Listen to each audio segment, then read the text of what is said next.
হত্যা মামলায় পুলিশের হাতে গ্রেফতারের পর কান্নায় ভেঙে পড়েন বরিশাল মহানগর স্বেচ্ছাসেবক দলের যুগ্ম আহ্বায়ক রিয়াজ মাহমুদ খান মিল্টন।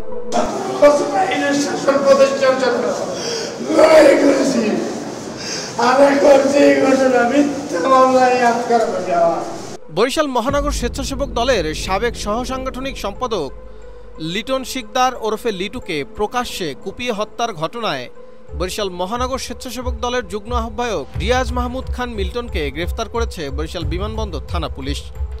আজ বিকেলে নগরীর বাগানবাড়ি এলাকা থেকে তাকে আটক করা হয়।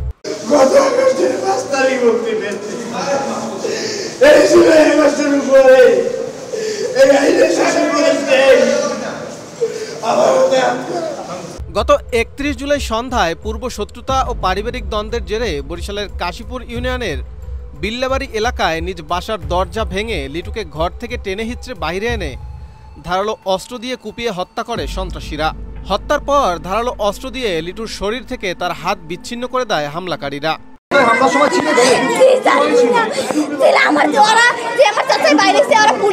সবাই ছিল, তারপর মিছিল করে আইসে কান্না করে ঢুকছে, ঘরে ঢুকছি মতো ওরা হামলা শুরু করে দিয়েছে।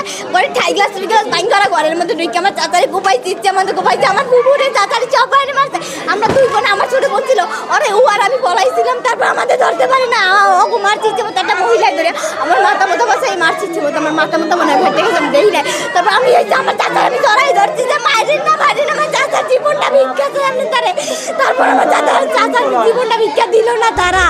এই ঘটনায় লিটুর বোন বাদী হয়ে ৬১ জনের নাম উল্লেখ সহ আরও অজ্ঞাতনামা ২০০ ব্যক্তির নামে বরিশাল বিমানবন্দর থানায় একটি হত্যা মামলা দায়ের করেন।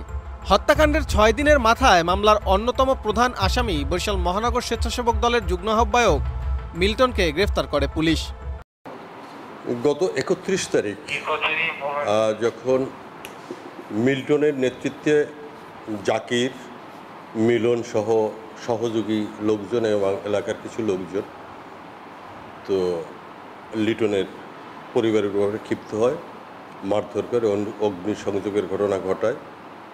এক পর্যায়ে লিটুকে কুপিয়ে হত্যা করে এবং তার ডান হাত বিচ্ছিন্ন করে ফেলে। তো তার বোন মুন্নি, ভাই সুমন এবং তার মা আহত হয়, তাদেরকে শেরেবাংলা মেডিকেলে ভর্তি করা হয়। তো ওই থেকেই আমরা এই মিলন এবং জাকিরকে আমরা অনুসরণ করতে থাকি, খুঁজতে থাকি। আমরা তথ্য প্রযুক্তি ব্যবহার করি, ম্যানুয়ালি সোর্সের মাধ্যমে ফলো করতে থাকি। তো ফলো করতে করতে আজকে আমরা সংবাদ পাই বাগানবাড়ি এলাকায় মিল্টন অবস্থান করতেছে। এই সংবাদের প্রেক্ষিতে আমরা পয়েন্টে পয়েন্টে পুলিশ মোতায়েন করি। আমাদের পুলিশ পর্যাপ্ত না থাকার কারণে আমরা ডিবিকে সংবাদ দিই, র্যাবকে সংবাদ দিই, কাউনিয়া থানাকে সংবাদ দিই। তো বাগানবাড়ি পুরো এলাকা আমরা ঘিরে রাখি।